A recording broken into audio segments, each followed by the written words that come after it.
Well, welcome to Sullivan's Unheard Voices. We're going to flip the script today a little bit.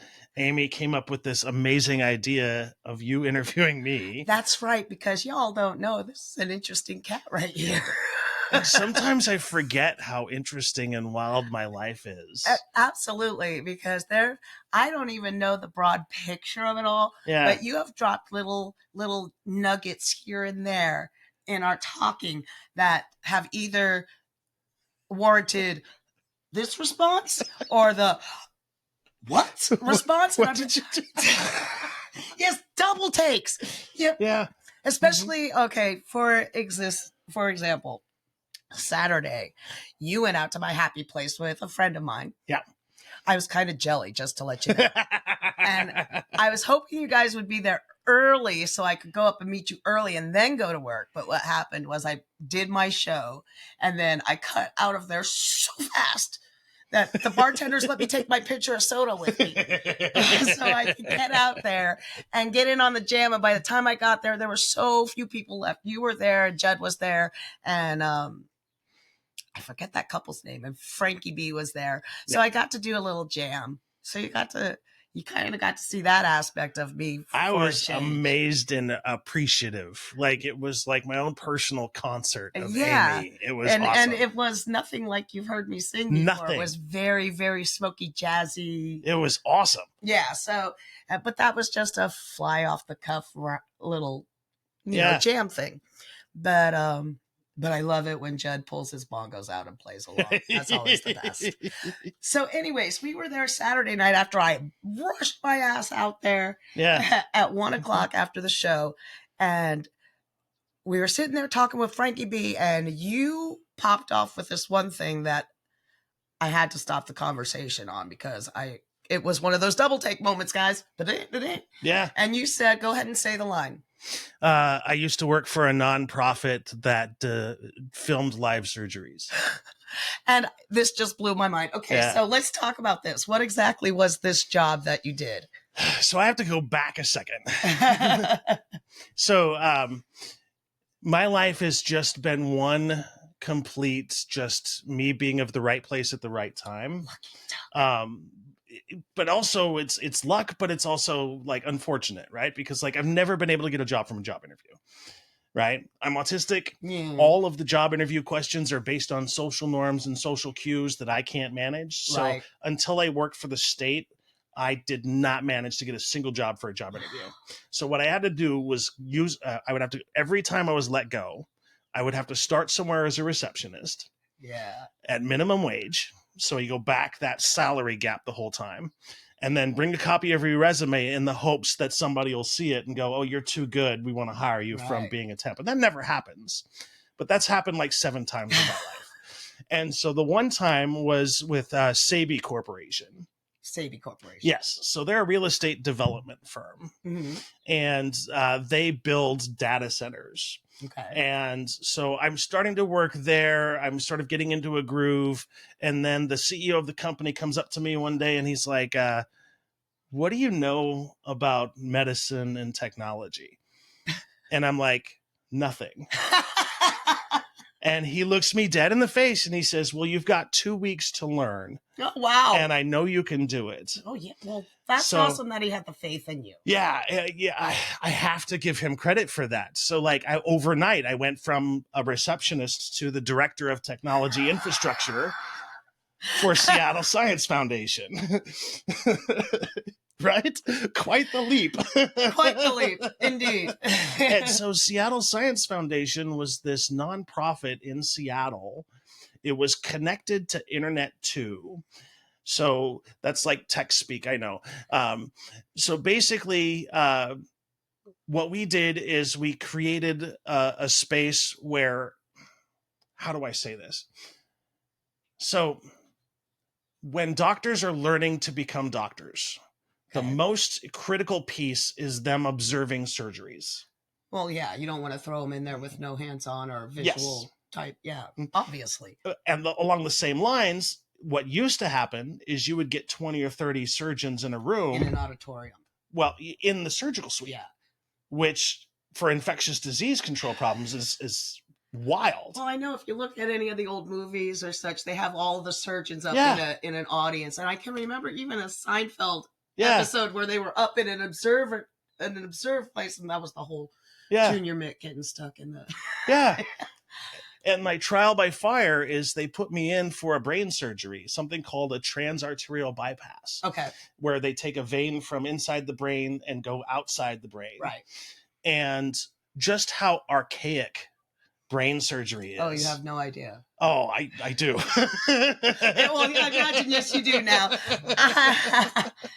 I am well aware of how archaic it is, but they still use fish hooks.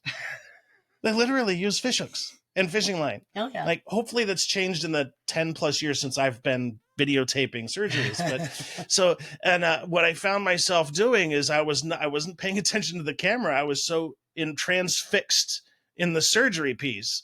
And what the neurosurgeon said afterwards, he's like, we knew you were going to be a good candidate because you didn't get sick the first time you saw that surgery.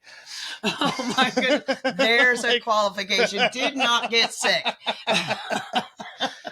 And I was there for about a year and a half, and we did some wild, amazing things. Like, I remember teaching 30 doctors in Vladivostok, Russia, how to do heart-based medicine going through the femoral artery. Through videos, right? Yes, through videos. I was going to say, because you're not a medical professional. Nope. We've already covered that part. I was taking part of the technology piece and running and there were 35 doctors in a remote location in Vladivostok, Russia, watching this live surgery. And I can remember seeing their faces and seeing like how they reacted. Like, some of them even stood up and were like, you mean you don't have to go through the chest cavity anymore? And it was just this amazing experience that ultimately had to end, as most jobs do. So how many surgeries do you think you filmed while you were there?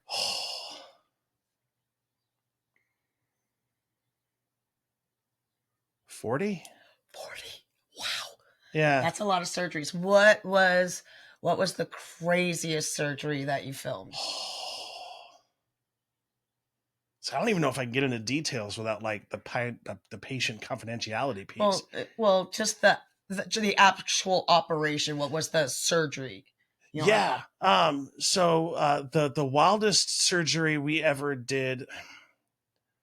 So, okay, here's where my autistic brain comes into the case. You just take your time, sweetie. Yeah, no problem. So it depends on if you're talking about. So the piece that not a lot of people knew was they did a lot of their clinical stuff with cadavers. Okay. And so the wildest experience was actually the cadaver experience. Oh, yeah, really? And yeah, because we had a contingent of dentists come through. And it's literally heads on a pike. Oh, my goodness, really? And they're doing actual dental procedures. Oh, my gosh. Heads on a pike. How crazy. It was the creepiest, most disgusting, most unique thing, and I couldn't stop watching. And it was just like, I couldn't even believe that's how they did it, but that's how they do it. Wow. Yeah. Wow. That's something. Okay, we got to move from filming surgeries. Yeah. Now, I know you mentioned you're from Seattle. We're obviously down in Salem now. So tell me a little bit about Seattle and your experience with Seattle. So we grew up in Kirkland. Mm-hmm. But my mom, my dad, I had 3 brothers at the time. And then my mom decided that it was unsafe. We had somebody break into our house. Ooh. And my dad woke up with some random dude laying on the floor. And at that moment, my mom was like, it's not safe here anymore. We need to get out of here. So we packed up and we got a house in Snohomish, Washington. We've talked about Snohomish. Yeah. Uh-huh. And we were like 14 miles from the nearest store because, that's how we, could stay out of trouble. Right. But then shortly after we moved there, my mom got sick and she died. Oh, I'm so sorry. Yeah, I was 10 at the time. And then it was just my dad, my brother, and I. And then bad choices on my dad's side in terms of partners along the way. Yeah. But, and I kind of grew up feral.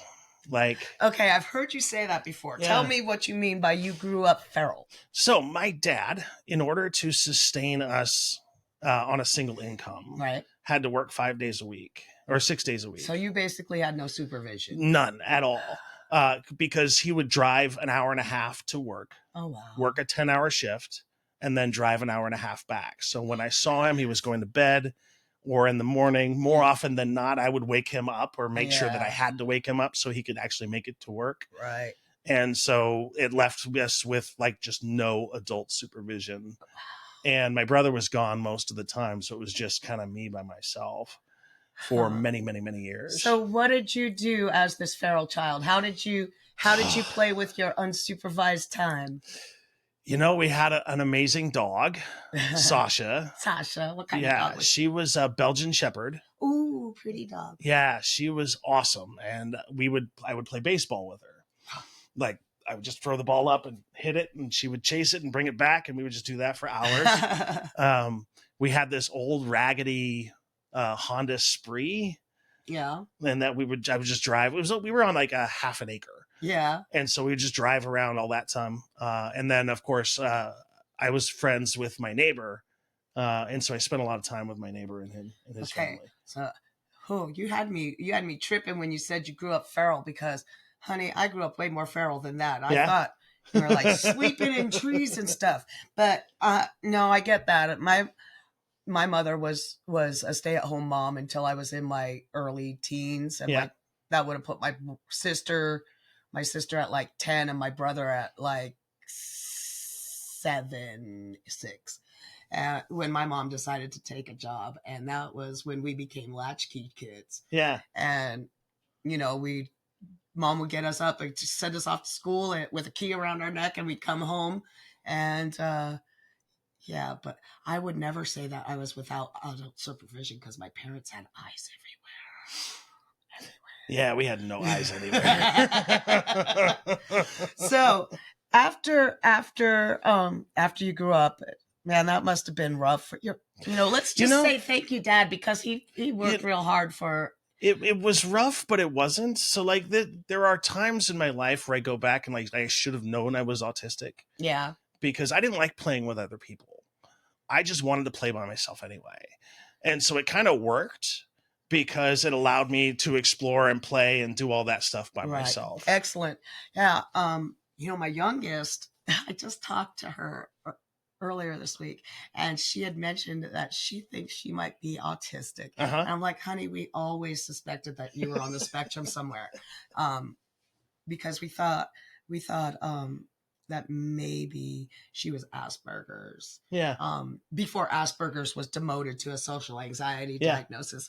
But I also had this grown friend that I was going to college with, who was Asperger's, and we would go camping all the time. And at that time, my daughter was my son, because she is trans. But and the reason I did that, we'd go camping like 2-3 times a month. Yeah. Because I knew these two linked up in a way that I could never link up with my child. And I wanted him, now her, to have that. Yeah. And so, I'm like, and we all knew that. We all knew that. But the thing was I never wanted for her to carry a diagnosis as a child, because my oldest child, my middle child, was part of that whole school movement to medicate this child or don't bring them back.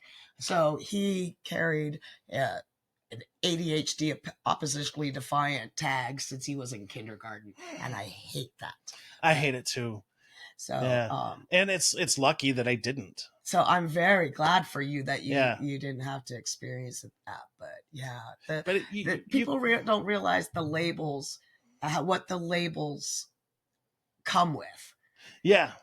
And because as soon as, and it's a weird phenomenon that happens, because the minute that you have that label, you have this relief that you have it, but then you have the grief of everything that you recognize as a limitation.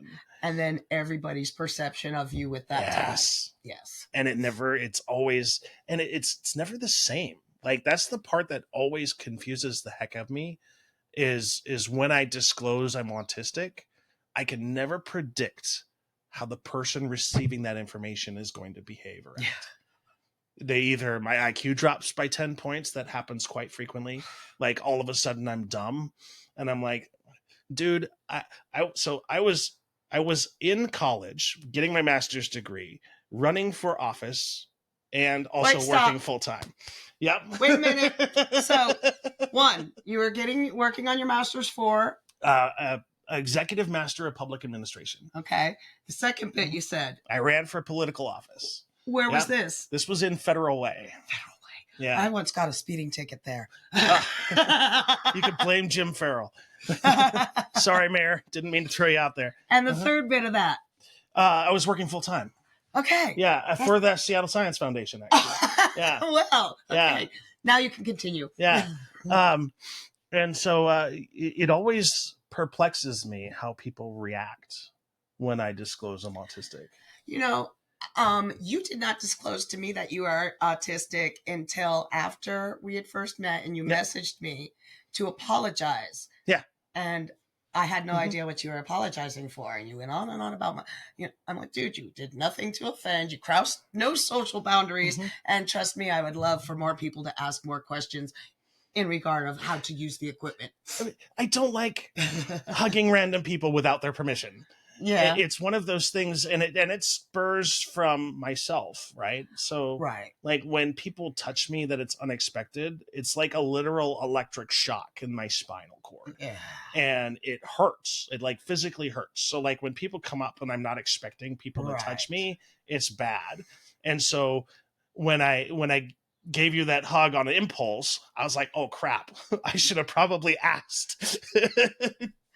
On the other hand, hypersensitive. You're hypersensitive. I, on the other hand, am a hugger. I will hug everybody. I will kiss your dog's face. I will pet all your cats, and that's me. But yeah, I've always been a hugger. I don't really like to handshake. Yeah. I would much rather hug a person than handshake them, because that gets. Yeah, I'm right there with you. Yeah. Yeah. But no, hugs are good. Okay.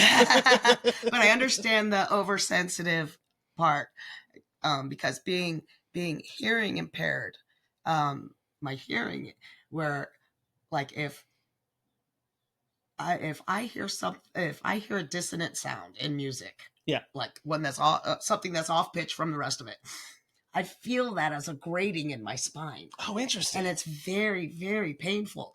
And so sometimes I cannot, I try to be very cool about it when people hit that, but there's just something about it that I can't control, because it's like a knee-jerk reflexive pain thing where I feel it in my spine. And I go, yeah. So, I that's one of my hardest things to overcome when, I would imagine, especially if it's as a KJ. Yeah, because some people hit those certain notes really bad. Oh. So, but we're talking about you, and I want to hear. So tell me about this political office you were running for. Oh, my God. I cannot believe I'm just hearing this. Yeah, well, it's because I don't like to tell people, because I ran as a Republican. That's why you don't want to tell people. But it was the weirdest scenario, like one of those rare moments in life where an opportunity presented itself. So tell us about this opportunity. So there was a guy, wow, why does his name escape me? I don't know. But I was running against, I even ran against him, and I can't remember his name. That's how much I blocked all this out. But he was a Catholic as a Democrat, and ran as a pro-life Democrat, and really believed in marriage equality was something he was against. He was against abortion, but he was a Democrat. Yeah. I don't know. It's Federal Way. It's weird. Because that offered me the opportunity to run as a Republican who was fiscally conservative, but supported gay marriage, supported the right for women to choose. And the Republican Party allowed me to run for that seat. They allowed you. Yes, because, they're gatekeepers, right? And I learned so much about politics. And because it should just be that if you want to run, you announce you're running, and then get the support and submit the paperwork until the rent comes due. And how is that? That's the wild part, because you need a campaign manager, which costs money. You need advertisements. You need all of these events and spaces. That's where the gatekeeping comes in. If you want money from us, you have to abide by certain principles. I see. And if you don't fall within those principles, they're not going to provide you the financial support Correct. to win. I get that. And because of the anomaly, their idea was let me win and then let somebody run against me. Right. And hopefully it all worked out. Yeah. And I came 6,000 votes short. Wow. Yeah. So not bad. Yeah. And that was for what, mayor? No, that was for State House of Representatives. Shut up! Yeah. You were gonna be in the House of Representatives. Just missed it by 6,000. I told you this cat was interesting. Yeah. You've got way more to tell me. I just know you do. And the minute I lost, like everybody wanted me to run again. And I know I upset so many people, but I promised the spouse I would not run again. That's just wild. Mm-hmm. And so you ran for the House of Representatives. Yeah, and I probably, and had I switched to the open seat, I probably would have won. Wow, dude. But just fucking wow. At that point, I was already kind of over it. I can imagine. Because I was doorbelling 3 hours a day, knocking on doors. Interacting with strangers. Yeah. But the other reason I ran is, and this is part of the thing where I should have known I was autistic, right? I always struggle finding friends, right? And finding people that have I never understood why. And when I ran for office, I didn't have to do any of the work. People would come up to me and ask me questions and be interested, and I could have a two-way conversation, and I could actually talk to people. Yeah. Whereas you take that mission away, it's just like this podcast. This podcast gives me permission to talk to people. And that's something too. So tell me how you came about doing this podcast, because I think it's really brilliant, and people who are not watching it regularly don't know what they're missing out, because you definitely speak to a bunch of people from varying backgrounds, just whoever you find interesting. And you have a good interpersonal work relationship in that interview. And so tell me how autistic Shawn became a podcaster. It's something I've wanted to do. So again, take a step back to go forward. I was the host of a radio show. Okay, stop. Again, another one of those little bombs, little crumbs he drops. Okay, we're going to come back to how he became a podcaster, because first we have to hear about hosting a radio show. So I was working for the State Chamber of Commerce at the time. Washington? The Washington State Chamber of Commerce, the Association of Washington Business. Okay. And my boss came to me one day and he's like, what do you know about radio? And I'm like, I don't know anything about radio. Again, I don't know anything. Right. You're our guy. Yeah, exactly. And Lex, to his credit to this day, like I love that man. He is amazing. To his credit, he's like, I want you to build a radio show. I know you can do it. Awesome. And so I reached out to a couple of producers on local radio stations and figured out how to put a show together, found a host, and I produced a radio show about Washington business. Uh-huh. But then we lost the host, and I became the host. And that was fun. But then fun? It was fun. Was it fun though? I mean, how? I mean, I guess being on the radio is different than having an actual audience. Different, but it's also scripted. Oh, I see. And I hated that. Oh, did you? Yeah, I hated that. You would think that would make it a little bit more... No. Really? Yeah, no. Because what happens when people have a script, they tend to have something rehearsed, and then it just sounds like they're reading over and over again. Yeah, and so what I learned from that one, and then I also hosted another show called Dine Northwest. Again, working for Lex. He's you did so well on that one. Why don't you create a radio show for the Restaurant Association? Nice. And so I was interviewing restaurant owners every week. Bad idea. Well, tell us why that's a bad idea. 2 reasons. One, food on an AM station just doesn't work. Like, we're trying to hype up restaurants. We have no visuals. We have no smells. We're just talking about food. we were not able to get a good audience. And two, the restaurant owners, they found out somehow who I was because I was trying to keep like incognito. Mm-hmm. And so in the beginning, I could go to a restaurant, enjoy a meal, and then afterwards reach out to the owner and say, I had a meal at your restaurant. I thought it was awesome. Can you come in and talk about it? Yeah. It turned into, oh, that's Shawn. We're going to give you 6 courses and 3 desserts to try. That's how I gained all the weight. I gained my weight in radio. Oh, I gained almost like 80 pounds. Oh my goodness. Yeah. Oh my goodness. And so like I had to stop. Like it was like unhealthy. I just had to stop. You know, when you talk about a food show on the radio, all that brings to mind is Anna Gasteyer and Molly Shannon on Saturday Night Live doing the delicious dish on NPR. Yeah. Like I remember, like the most amazing show was the leader of Duke's, the owner of Duke's restaurant, which is a huge chain, came in and it brought a huge spread of food for us to like sample and try. And so like you're hearing just crunch, crunch, munch, munch. That's all you hear. Like, it's like, this was so ridiculous. Yeah, that translates all over the radio. Oh, it's horrible. It was horrible. It was just horrible. And I'm like, what am I doing? Like, what am I doing? And so I just put it on a table. I said, never again. But then I started realizing, especially over the last like COVID, where just nothing but negativity everywhere you see. Negativity.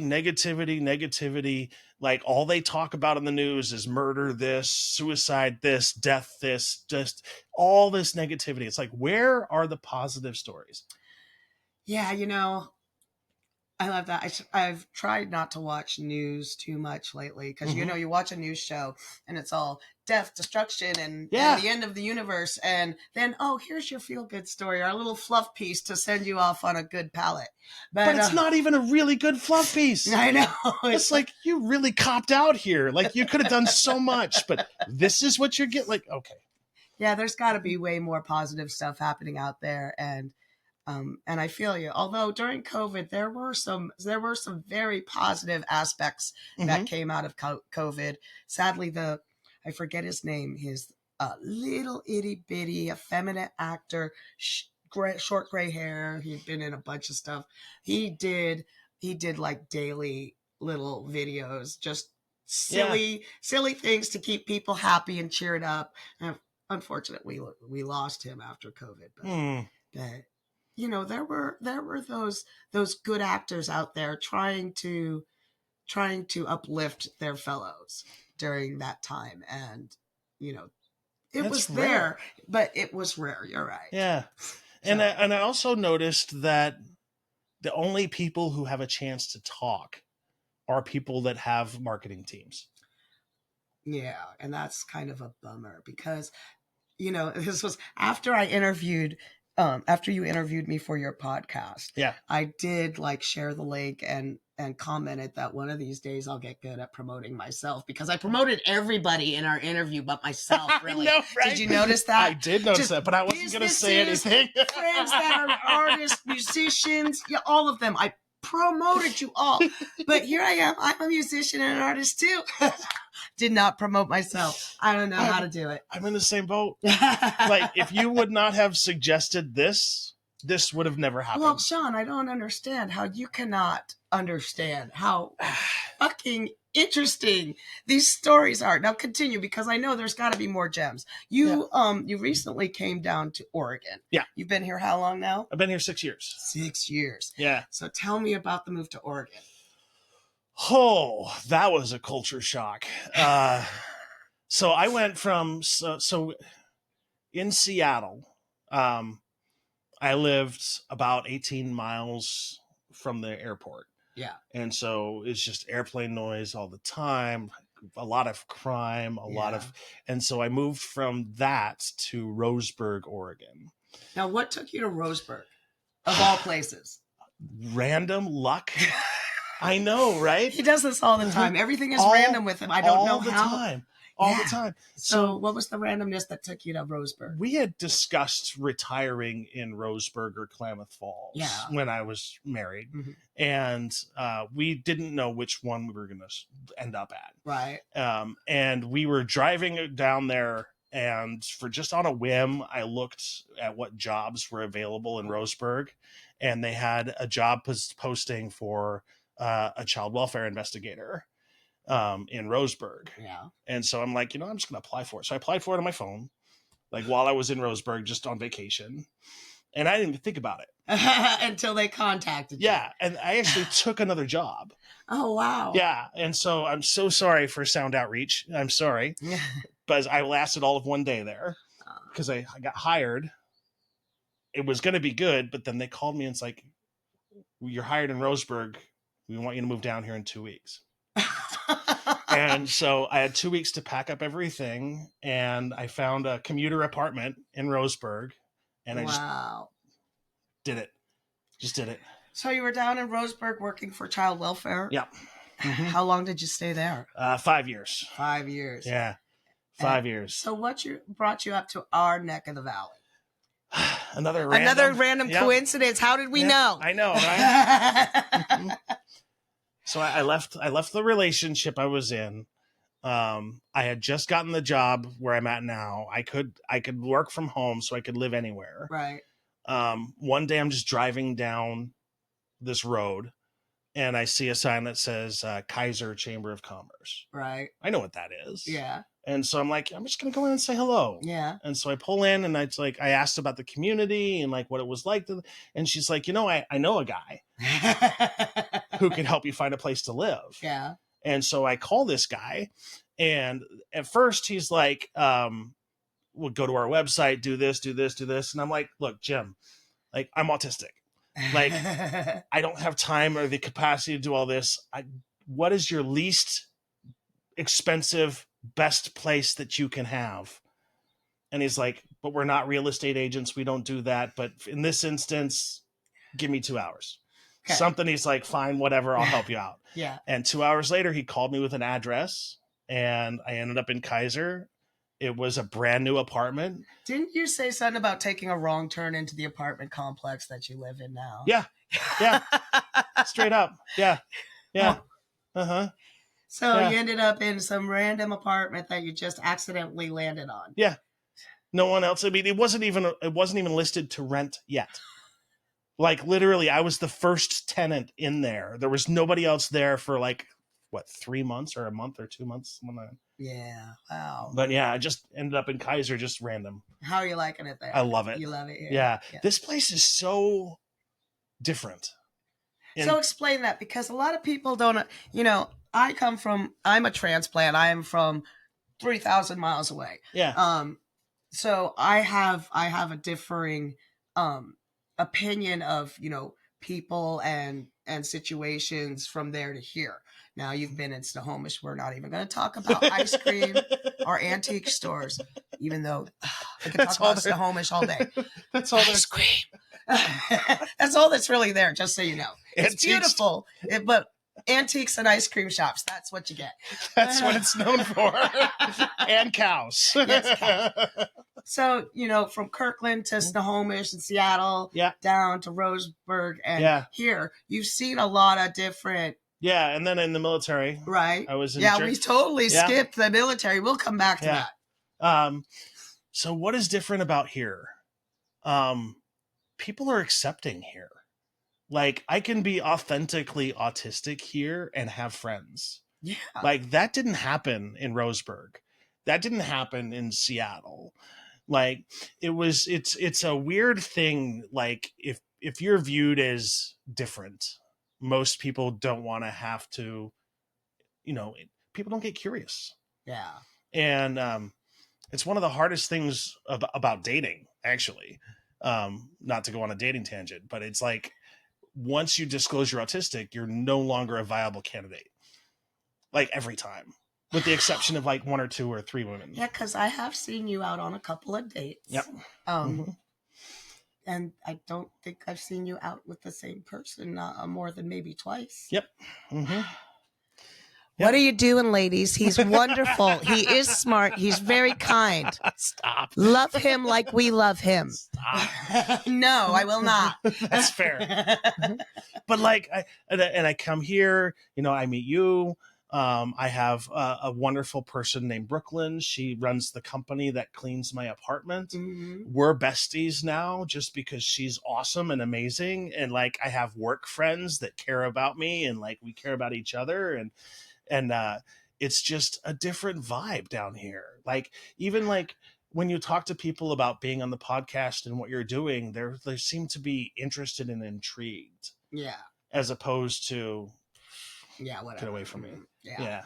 Mm-hmm. No, I do get that. I do feel that people back here are more accepting, but I still feel a little shallow on the face. You know what I mean? Yeah. So that's just my perception coming from the East Coast, because we're all hard on the outside there, but we are the squishiest people on the inside. That's a fact. Yeah. But here it feels like there's always like a shallow facade. See, and I can't see past the facade anyway. That's part of my disability. So, I just to take you at face value that you're being sincere, genuine, and honest and kind. No, I wouldn't be any other Nips way. me in the butt sometimes. I've realized that because I am also of the kind, while I may not carry an autistic badge, I'm one of those people that always wants to believe in the human condition. Yeah. And I'm often sorely, painfully disappointed. And, but I still can't give up. I can't either. I can't give up on people just because, all of these people are dicks. Yeah. That's just my feeling. And I think that just comes from everything that I've put up with and dealt with and been put through my life, that I get to a point where I am a overcaring sometimes. Yeah. And that tends to bite you in the butt. Yeah. And that ties into my podcast actually very well. Yeah. You will not find a single person that I interview who is not kind. That is the number one thing that gets you in the door.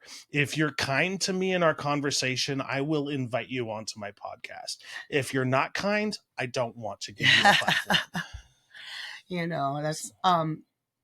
That's something that I found a lot in my own life, that is, not to be religious or anything, but there's always some sort of golden rule in any sort of social circle or whatever, be it, however you word it. You want to be what you want people to be to you. You want to be kind. You want to be nice. You want to be accepting. You want to be supportive.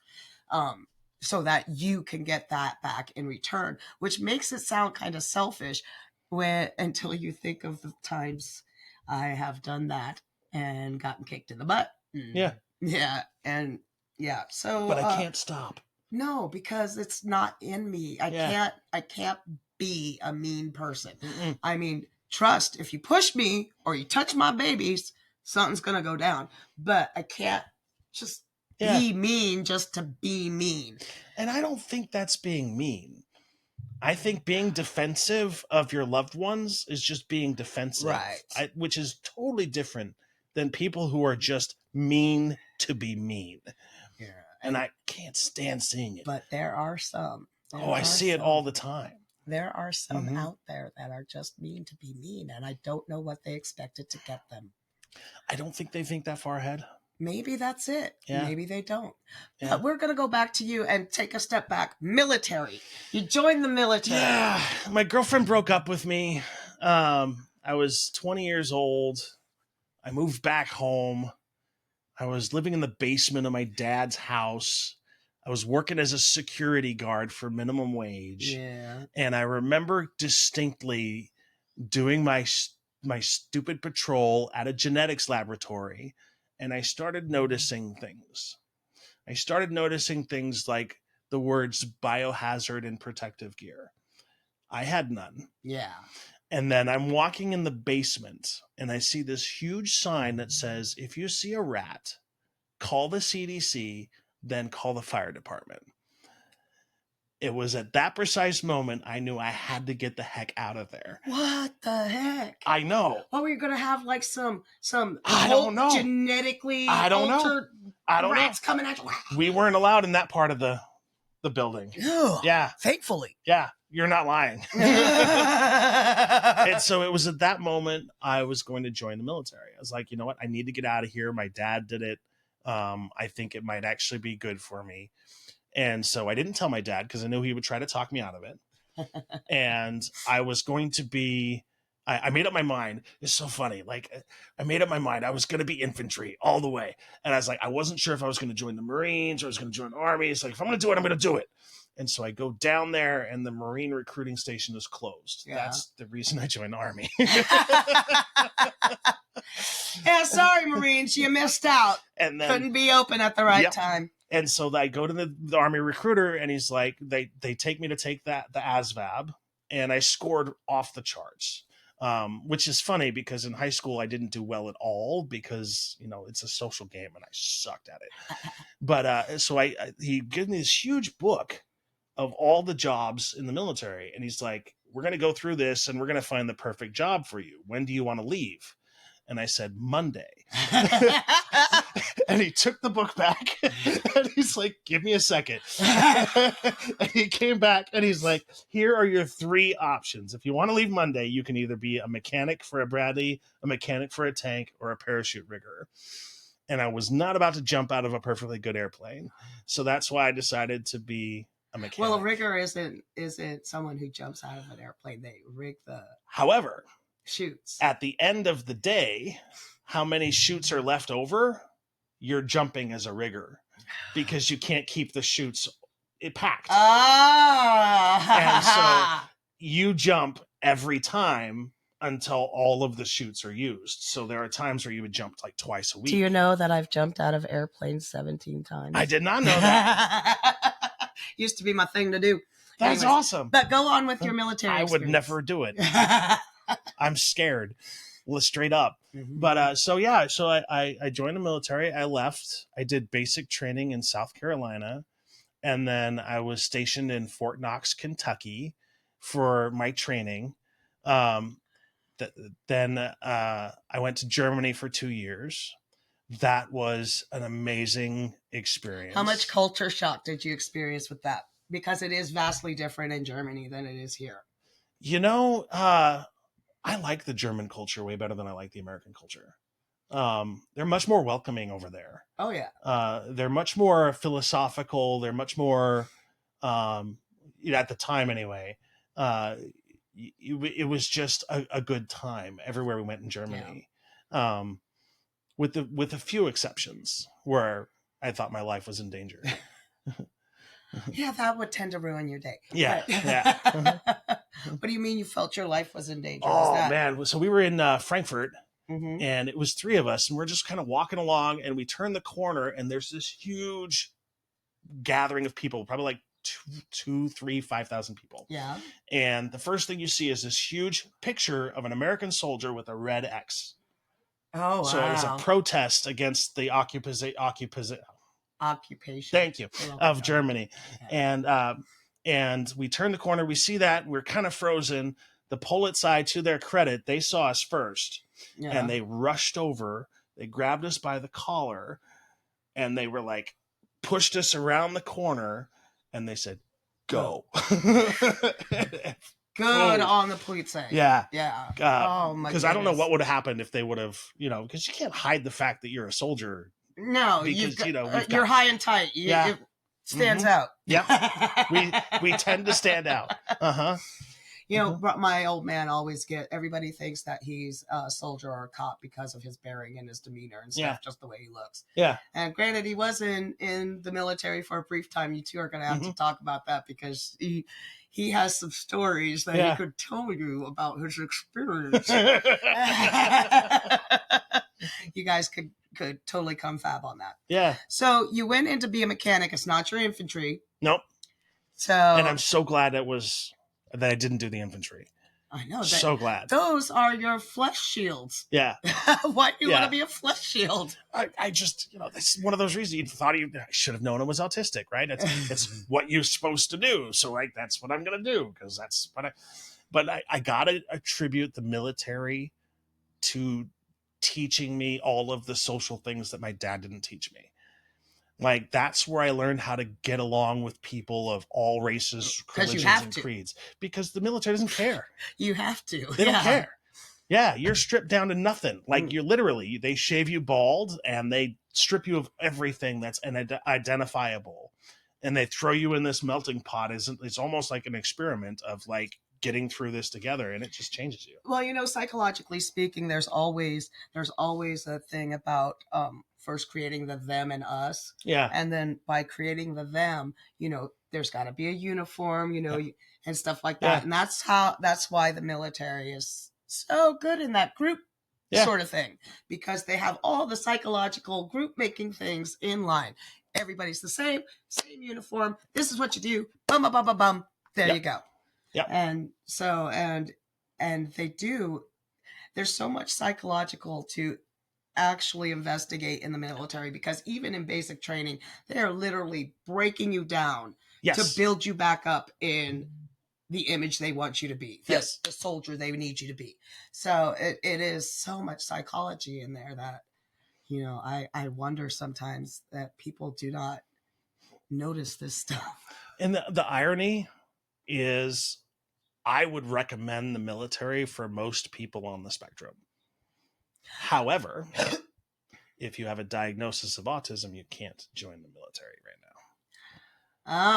Oh, so you kind of slipped in under the radar before you got a diagnosis. Yeah. Mm-hmm. When did you get your diagnosis? I was 37 years old. 37 years old. Wow. Yeah. I had just lost a job. One of those other random jobs. I worked at a college for about 3 years. And when I was let go for being too kind. You were working at a college for 3 years that you got let go of for being too kind. Yeah. What college was this, and what were you doing? Lake Washington Institute of Technology. Okay. I started out as a receptionist. As always. As always. Then I was hired on to be the manager of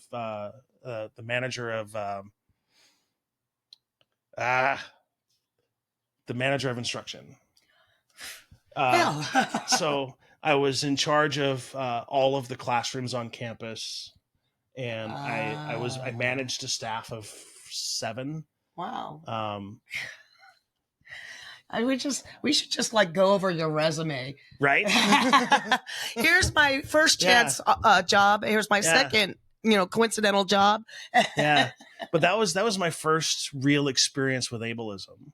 Yeah, was at that college. That's so horrible. I do not see. I have a big tie in with the deaf community because I am hearing impaired. Mm-hmm. I still can hear. I read lips very well. I sign, but I'm really in with the deaf community around here, and they are so accepting. Yeah. And the deaf community is very much, they are all about information exchange. Yeah. And that's like genetical, historical stuff coming back, because that makes sense, because they can't call, half of them weren't educated, so you couldn't write letters back in the day. And so when they have a term called the deaf goodbye. Yeah. It's kind of the opposite of an Irish goodbye, if you know what an Irish goodbye is. I do. Okay. I've been guilty of that a few times. Yes, I have. You can't leave without saying goodbye. But a deaf goodbye is the exact opposite, where it's like you can't, because they have to make sure that they convey everything they need to convey to you at that point. Yeah. Because they don't know when they're going to see you to again. be able to. Yeah. Now though, it's different because people have FaceTime and video cameras and stuff like that, but it's still a thing. It's still in their culture. Yeah. That when you're together, man, it's just... Yeah.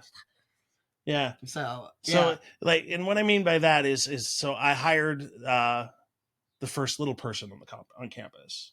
And it was kind of a fight. Yeah.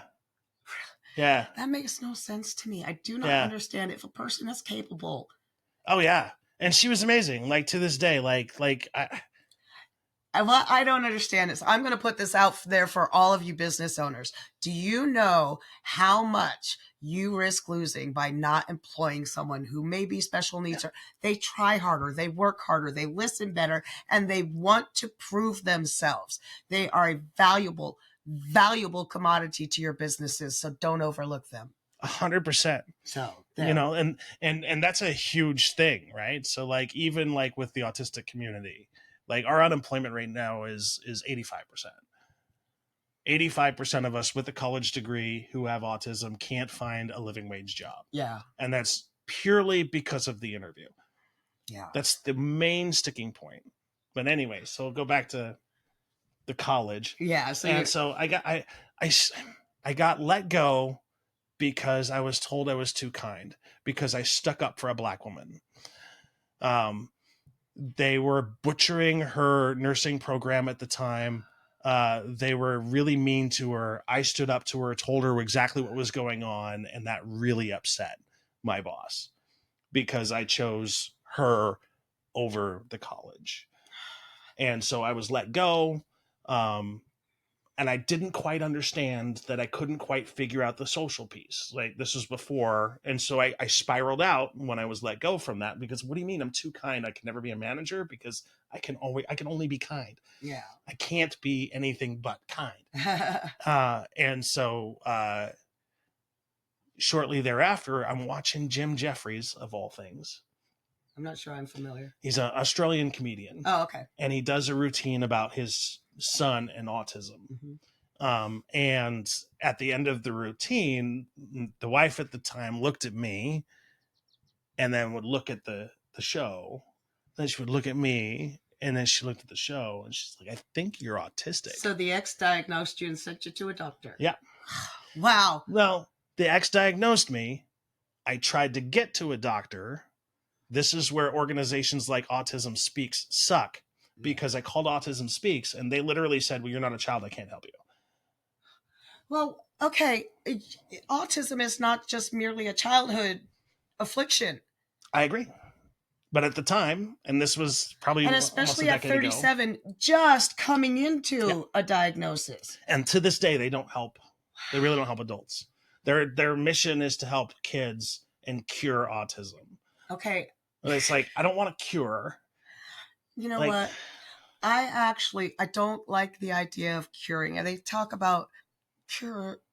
You want to cure something, cure cancer. Please. Cure deadly stuff. Yeah. Do not cure our uniqueness out of us. Because I'll tell you what, I find the biggest imaginations come from ADHD heads, from autistic heads. Yeah. So why would you want, and I mean, and they have so many other characteristics, like my son can be hyper fixated on something for hours. That type of focus, you know, you're not going to get that out of your average person. No. Come on, guys. There are so many marketable skills that they have that would put your neurotypical people to shame, because they just are doing the very limited to get by and get that paycheck most often. Whereas other people who are not neurotypical, that have had issues finding and keeping a job because of their particular social weirdness or the different way that they think and stuff like that. You know, I actually had a math teacher get mad at me because I never showed my work, because I never did my work. It was all in my head. I failed math for that reason. Mm-hmm. Yeah. Mm-hmm. But that's the way my brain worked. Yeah. If I were to have to put it out on paper, it would fuck me up. Yeah. Yeah. But I could like just turn my eyes back into my head and do it in my head. Yeah. And so that doesn't fly, because that's not within our social cookie cutter norms. Yeah. And I'll tell you another thing too that probably would piss people off, but I don't really care. I only give about 70%, because if I give 100%, that's when there's targets on my back. That's when people get jealous. That's when people tell you to slow down. Because you're making everybody look bad. Mm-hmm. Because you're hyper efficient. Yeah. Mm-hmm. I know that too. Yeah. Hyper efficient. Well, you see me in the club. You see how fast I move. I am like a... Yeah. Yeah. Yeah. I am ultra efficient. When I'm in a job, I am like, there I am. And you'll never see me move that fast outside of my booth. No. no, I'm an old lady. I am not moving fast. But when I'm in a work situation, that's my jam. Yeah. Yeah. And Yeah. so I move quicker when I'm at work than when I'm off work. Yeah. I am more focused when I'm at work than when I'm not. I have days where I just do not know what to do with myself, so I'll just zone off until something smacks me in the head, and I go, "Oh, I should probably do that." And that. Oh, sorry, Nope, sweetie. you're good. But yeah, so you got let go from this job for being too kind. Yeah. We've gone off on a tangent about. I know. About. So I let go. I got let go for being too kind. And then you got your I got my diagnosis after diagnosis. watching Jim Jeffries. Right. Well, I got the idea that I was autistic after Jim Jeffries. And it actually, I didn't get diagnosed until I went to the VA. Wow. I went to the VA asking for help because I was just out of control. Nobody could talk to me or tell me what autism was or what it meant. I was trying to do all this research by myself. I didn't have anybody else on the spectrum to talk to. My wife was not very supportive at the time. And so all of these things were factoring against me. And ultimately I was like, you know what, I need some help because I can't do this on my own. And so I went to the VA and asked for help. And it just so happened that there was a psychologist staffed at the VA. Oh, wonderful. And we had a long conversation one day, and he was like, you know, I don't normally do this, but we're going to diagnose you with autism here at the VA. So my diagnosis of autism was from a random psychiatrist at the VA hospital. Yeah. And then after that, I was in, it was very fortuitous that I was unemployed at the time because I just went to groups and did therapy, a lot of therapy. Yeah. Because once you get the diagnosis and you look back in your life and you're like, oh, then there's some work that needs to be done. Like, my success even to this point now is a reflection of all of the days and nights that I spent working on myself. Yes. And I was in therapy like every week for years. I still am. Mm-hmm.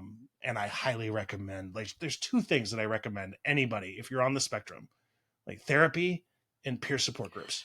I cannot even say enough about peer support groups. Yeah. Yes, because there's so much to be gained from a group, and then even in a group therapy type setting, but more importantly with peer support, because then you are dealing with people who have been there, done that. They know the ropes. They can, and even if they haven't, you guys can lean on each other and understand each other in ways that other people don't. And it is so critically important to find that support. It is so critically important, and it's not anything that you'll get much from the medical professionals. Yep. You don't get that support from medical professionals because they're just there to cut a diagnosis and give you the pills and you know, keep collecting from your insurance. But with peer support groups, it's all volunteer. Nobody's getting paid. I mean, there are some paid peer support providers, but no, genuinely they're just people who want to help, who know it's hard, who know what they've been through, and don't want other people to have to suffer that same fate. And precisely why I lead 2 of them a week. Yeah, they're wonderful. Tuesday nights, Thursday nights, my job is dedicated. It's not even my job. I do this voluntarily as part of the Autism Society of Oregon. I just facilitate 2 support groups for other people on the spectrum. Oh, wonderful. Why don't you promote those? Well, the one is closed. Oh, no. There's too many people. Too many? Yeah. So we capped it out at 142. Okay. Only 30 show up every week. Uh-huh. But if you go to the Autism Society of Oregon's website, there are several others. Oh, good. And you can always get in the wait list of mine if you talk to the folks at the OSO. Yeah. But we had to cap it. So you said that's autism what? Autism Society of Oregon. Autism Society of Oregon. If you Google ASO autism, you'll get right to their website. Okay. Mm-hmm. So that's definitely something you want to put out there for your fellows, because anywhere, I know sometimes I don't carry the big diagnosis. I Yeah. have all the cheesy little mental health, the non-specs and the, Right. I have a whole lot of non-specs. but it's not, when dealing with this, the first and biggest problem, at least for me, was now what? Yeah. Now what do I do? Do I live like this? Do I sit in it? Do I try to get better? How do I get better? Who do I talk to? Where do I go? What am I supposed to do? And so, yeah, put all of that out there so that people know. Yeah. Because it's definitely... They saved my life. Yes. Like the peer support groups more than anything else, because I remember that first one I went to and we started talking about things like bottom up thinking. And when you realize like, oh, I thought I was the only one who thought that way. I'm like, you mean there's a whole group of people that also think this way? Like, you what? find your tribe. And it's game changer. Yeah. It's a game changer. It truly is. Now, I didn't tell you before our last interview, but I told you afterwards that I am published. Yeah. I'm published from when I was in college. Yeah.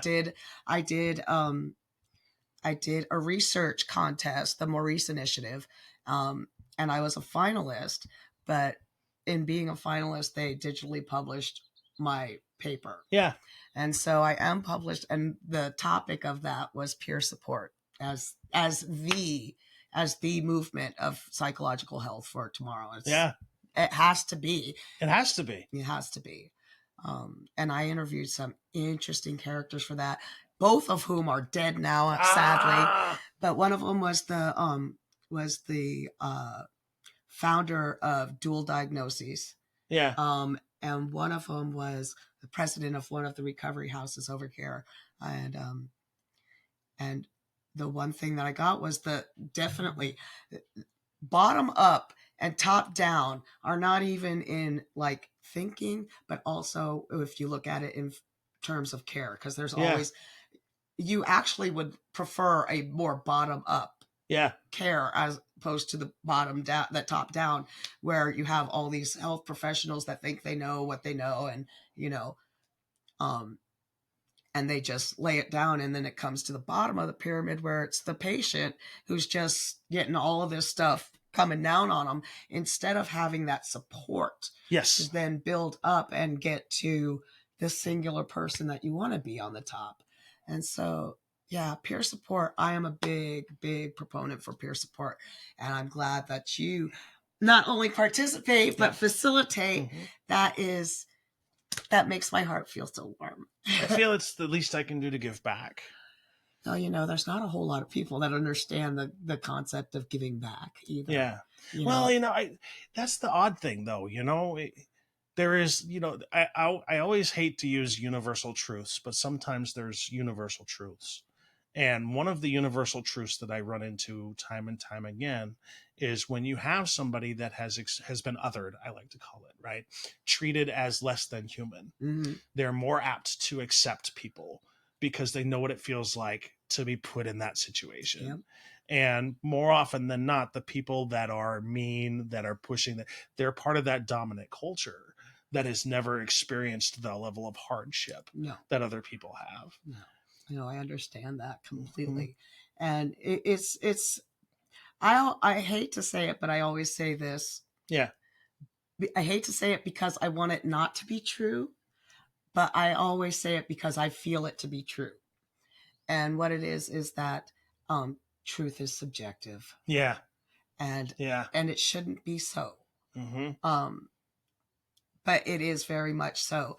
And when you get to that, it's not only the truth that's subjective, because everybody has lived a different existence. Yeah. Everybody has different thought processes, different goals, different machinations, different motivations. So how they see the world is always going to be unique and to themselves. And sadly but not, I love that we all have unique perspectives, but it just doesn't lend to truth being a universal thing that, that we know this is true. Boom. Science has just lost all of its vigor lately. Hey, we know this is true. Boom. And there's no no two ways about it. We know this to be true. But I have a different take on it. Well, what I mean is like if you and I are talking and we're talking about a fact. Yes. Okay. Just a fact. The sky is blue. Yeah. Okay. May not be for you. You may be colorblind. That's fair. Yeah. But this does not negate the fact that the sky is blue, but it's not blue for you. Right. So it's just a very twisty little conundrum of, yeah, 2 steps forward, 1 step back. But give me your perspective. I long to hear it. So I always view the truth as subjective, but so I am not tied permanently to any of my ideas. I have learned along the way in life that if you pigeonhole yourself into a certain set way of believing or belief structure, you're going to leave yourself up to be disappointed time and time again. And so, and I don't know if that makes me different or unique, but I am always looking to check my views, check my personal value system.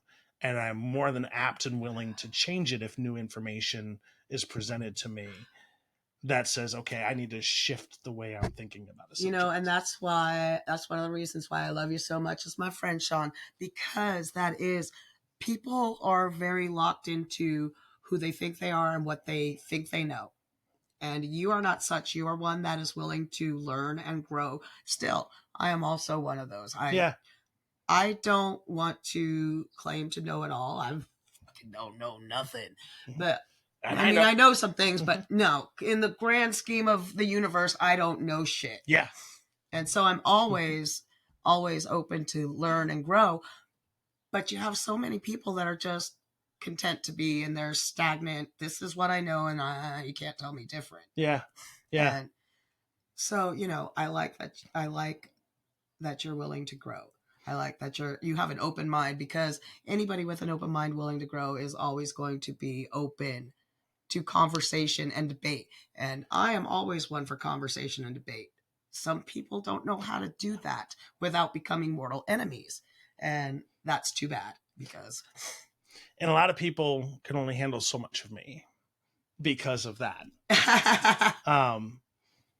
Because I know a lot about a lot of things, because I retain so much information so easily, that I come up okay, I'm going to throw this one out there. That's a wild example. Okay.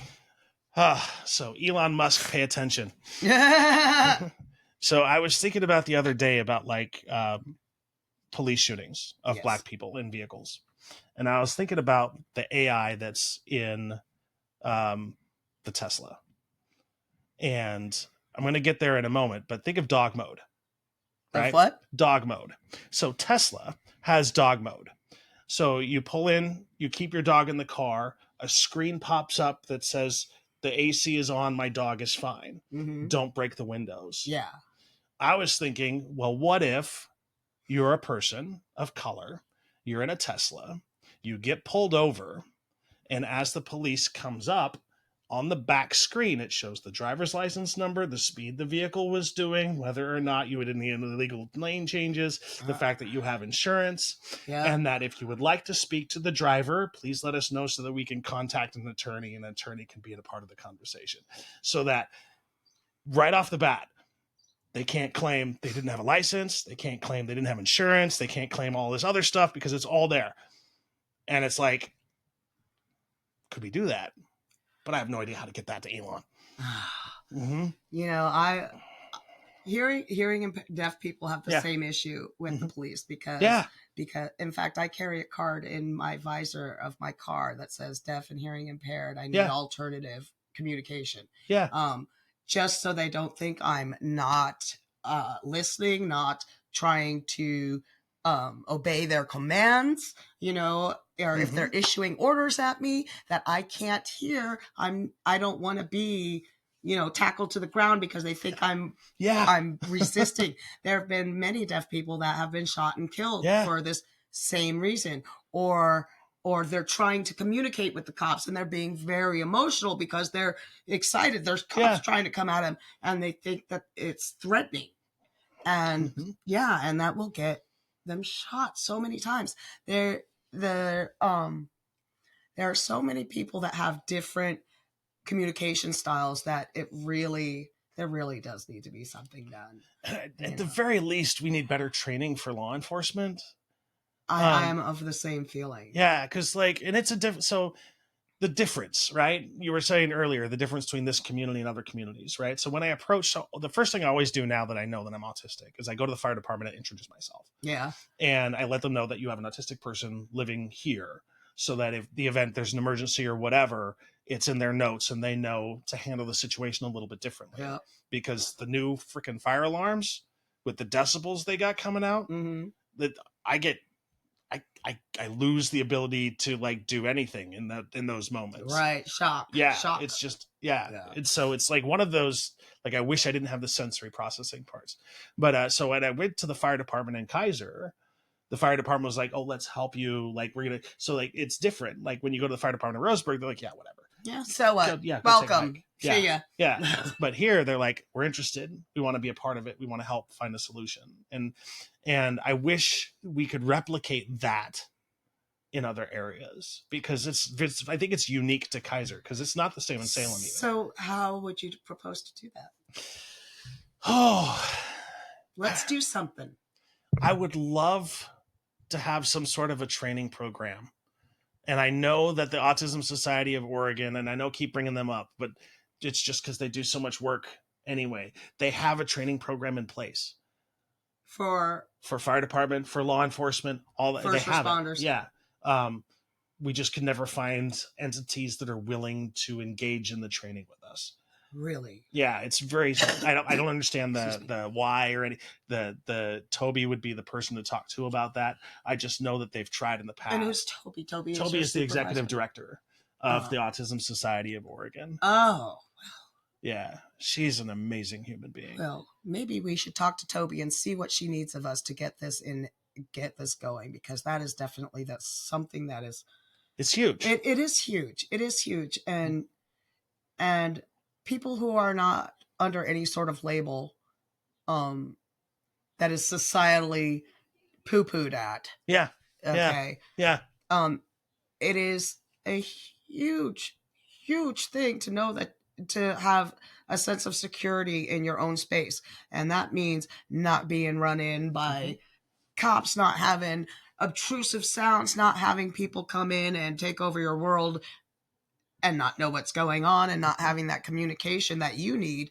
There are too many of us. We are so biodiverse that it's almost criminal not to do it. It's like you're only serving neurotypicals. Yeah. And the other piece to that too that breaks my heart is, so when you have a child that has a developmental disability and they are not of the dominant race, so like if you have a black child, for example, the conversations that a mother has to have with that child to prevent them from getting shot by police and to prevent them from getting terrorized and beat up and all, that's not conversations that you should be having with a child, but they have to in order to keep their child alive. Well, and and likewise, when you have a neurodivergent diagnosis where you don't necessarily communicate or act the same as others, people don't realize that they are conditioned from children oftentimes too to don't act that way, do this, do this, do this. You don't want people to think that of you. Do it this way, do it this way, don't do that. Yeah. And how are you supposed to grow into a fully fledged human adult without being able to explore things in your own way? Because once mom and dad aren't there to go, no, don't do that, or the teachers aren't there to go, oh, you can't do that, you're out on your own.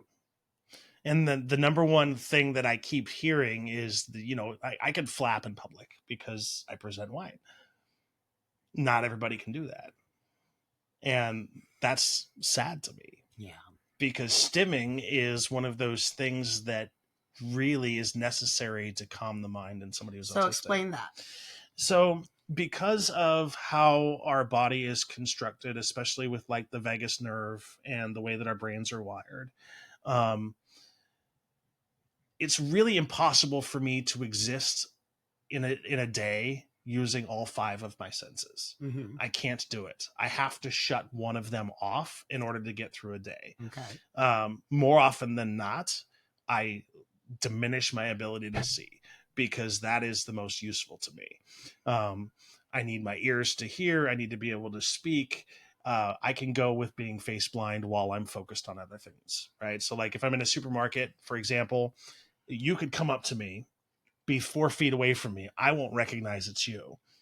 People don't understand the face blind Yeah. thing. They don't understand that. And I don't know what of my non-spec, but I will be like that too. Yeah. I get face blindness while I don't carry an autism diagnosis. I do get face blindness, especially when I am overwhelmed. Yeah. And that happens a lot. I get overwhelmed very easily. Same. And so yeah, I do experience the face blind, and people don't understand that. I mean, like, I was right there. Yeah. Well, good for you. Yeah. I didn't see you. Sorry. And I'm gonna recognize your clothes and your hair first. I'm gonna recognize that. I had a friend. We were actually friends for almost a year and a half before she could recognize me with sleeves on. Because the only way she could tell who I was this tattoo right here.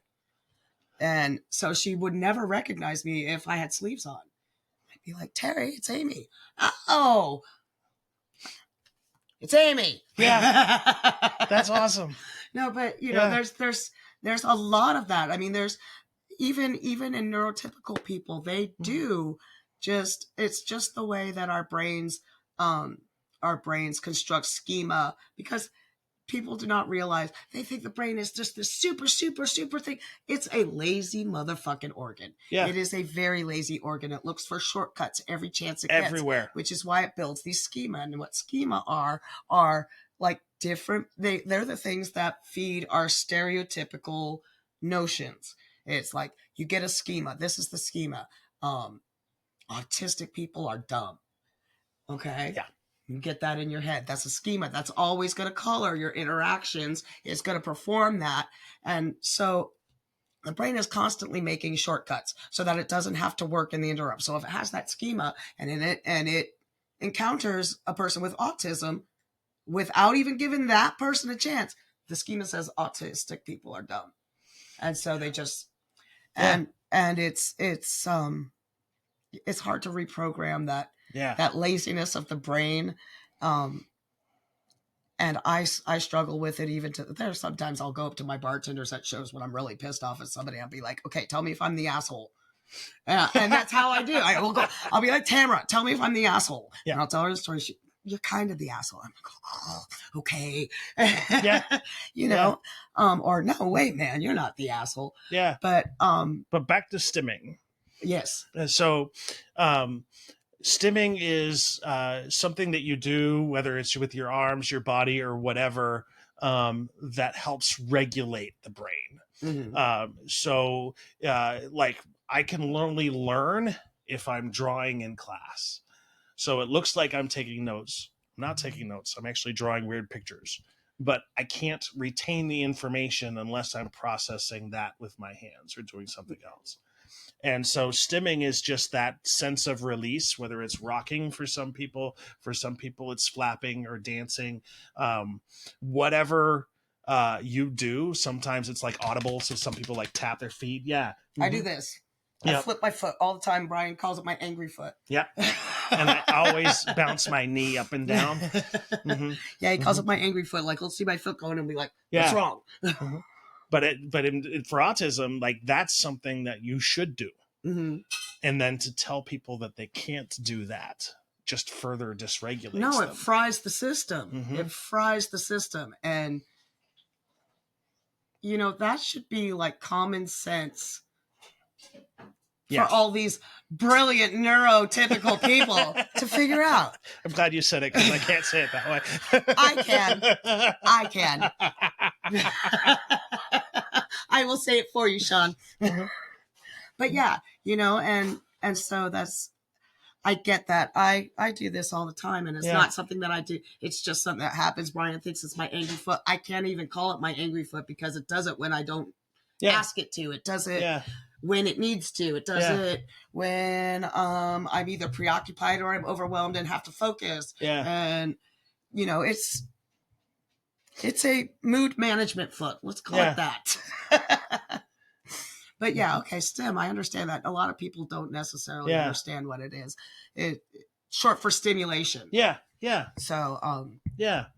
So yeah, and I know there's like I not bearing an autism diagnosis. I also like to this day, unless I'm at work, I am never with shoes on. I either have flops or bare feet. Yeah. Because I have to be touching. I have to be touching. Yeah. You know, especially when I'm outside. Yeah. And so that's that too. So I'm trying to get back to this. We're all over the place, but I'm enjoying the shit out of it, just so you know. So you know I'm interested in doing a podcast myself. Yeah. And I want to do people's weird and wacky stories. Yeah. Okay, because I have been talking for years and upon years that I need to write a book about my life, semi-autobiographical, called The Original Redheaded Stepchild. I can't make this shit up. And I figured that would translate into a podcast really well because everybody has that weird, ridiculous, oh my God, you can't be serious story. I have a lot. So let me get that from you. We're going to start. Oh, wow. You're going to be my first weird story. It's a weird story. Just the craziest thing that you've ever been involved in. All right. Basic training. For some strange reason, I was assigned to be a battle buddy of somebody who just kept not doing things right. They wanted me to sort of help adjust him to the military life or whatever. And so fast forward, we're getting close to being done with basic training. We're in the firing range, right? So I'm laying down next to the foxhole. My battle buddy's in the foxhole, and we're just about ready to fire. The drill sergeants announce fire so that we're supposed to shoot. He tosses his gun to the side, and he jumps up and starts running the other direction, while everyone else is live firing downrange. Oh, Jesus Christ. So the drill sergeants, of course, panic. Yeah, no kidding. They shut everything down, and they grab him, and he's like, well, I had to pee. And so because he had to pee, he was going to jump and go to the restroom. Oh, just as he said fire. Just right. And so, like, he had some judgment issues, to say the least. Then that's when so he does that. We finish the live fire exercise, whatever, because we have to. Right. We get done. We line up in formation, and he's like, Sullivan and what's his name, you stay. Everyone else goes. Yeah. I'm thinking I'm in so much trouble. No way, man. Like, what did I do wrong? Like, oh my God, like they told me I was responsible for this guy, right? And so they tell him to get in push-up position. They pull me up in front and have me facing away. And the drill sergeant gets like 2 inches from my face, and he says, no matter what happens in the next 30 minutes, if you fucking laugh once, your ass is mine. And I'm like, okay. And they proceeded to berate him with the most hilarious jokes I have ever heard in my entire life. And you could not laugh. I could not laugh for a half an hour. And it was just like, drill sergeant. Yeah. And it was weird because in basic training, I went to co-ed basic training. Yeah. Weird. Yeah. And so they couldn't swear. So, like, drill sergeants up there saying dag burn nasty females and things like that. Like, it was... So let me get this straight. In a male, they could swear. But with females there, you cannot swear. Yeah. Because we don't fucking swear any goddamn time ever. Yeah. Okay. Yeah. I never understood it. I don't get it either. But since the women were gone, it was just the men. That's when they could swear. And as a matter of fact, the only times that I ever got punished to the point of exhaustion is just when the men screwed up. Those were bad days. So what were some of the things that you couldn't laugh at? Do you remember any of these crazy insults? Oh, yeah, like because they are very colorful. Those drill sergeants, I know that they are. Yeah, like at what point did you become Mr. Pissy Pants? Like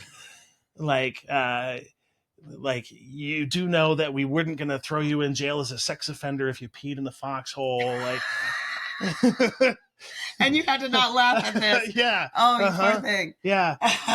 and 4 drill sergeants just back and forth while he was doing push-ups for half an hour. Oh my goodness. Yeah, that was interesting. That's wild. You want to hear my craziest story? Yeah, please. Well, not what I have too many. I can't give a superlative to any of my stories because they're all crazy. That's fair. I can relate to that in so many ways. No, I mean, I have some seriously weird stories. So, there's stories I cannot repeat ever. Here's one of my favorite stories that I tell. Like back in the day when I was like 16, 17, I was still living at home and we were in Connecticut. Me and some friends, and I will leave them nameless so that they don't get any flack from any of this. But we decided that we were going to go in together and buy this El Camino that was advertised, that was for sale on some corner somewhere for like $500. So we pitched all our money together and we bought this El Camino. Now, I'll tell you that the only reason that we bought this El Camino was because we were frying on acid at the time and we wanted to know if it would explode if we drove it off a cliff. So here's our mission, folks. We are tripping on acid. We've got ourselves an El Camino and we're in Connecticut. There ain't no cliffs in Connecticut. We drive up to Maine, which New England are small states, so it doesn't take that long. So we drive up to Maine, drive this thing off a cliff. We actually did it. And we're laying there on the top of this cliff, just spun out of our brains, pissed off that that thing didn't explode into a fucking fireball because that's all we wanted. But then we came down from tripping and realized that we were like 3.5 states away from home. Without a car? Without a car.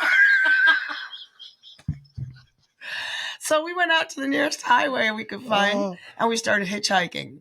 Little did we know we were hitchhiking the wrong direction. We ended up in Canada. We were in Quebec. We got into this car. There were like 17 people in a minivan, and they got us in. There were 3 more, so 20 people in a minivan crossing the Canadian border at like 2 a.m. Yeah, and we ended up just in Quebec in a motel. And the only thing that I can really remember is that I just thought I found it incredibly hilarious to watch Star Trek dubbed in French while we were in the hotel room. Original Star Trek, you know, Captain Kirk, dubbed in French. And I took 8 years of French in school, so I understood it all. It was just weird. Yeah. And then we had to figure out how to get home the next day. We ended up in Montreal, and then we came down through New York State because the leaves were changing. So that's just one of my stupid, I can't make that shit up. Yeah. I'm still really disappointed about the non-fireball. I really wanted to see that. But, I know so many people have stories much like that. 100%. Those are the ones that make me just laugh and guffaw and go, oh my God, you're not serious. When we're off the air, I can tell you a few stories that I cannot say because of NDAs that I have signed. Oh, well, I understand that. Mm-hmm. So what, I guess one more thing I should probably ask you is, in your opinion, what has been the biggest, single, most life-changing event that you've experienced?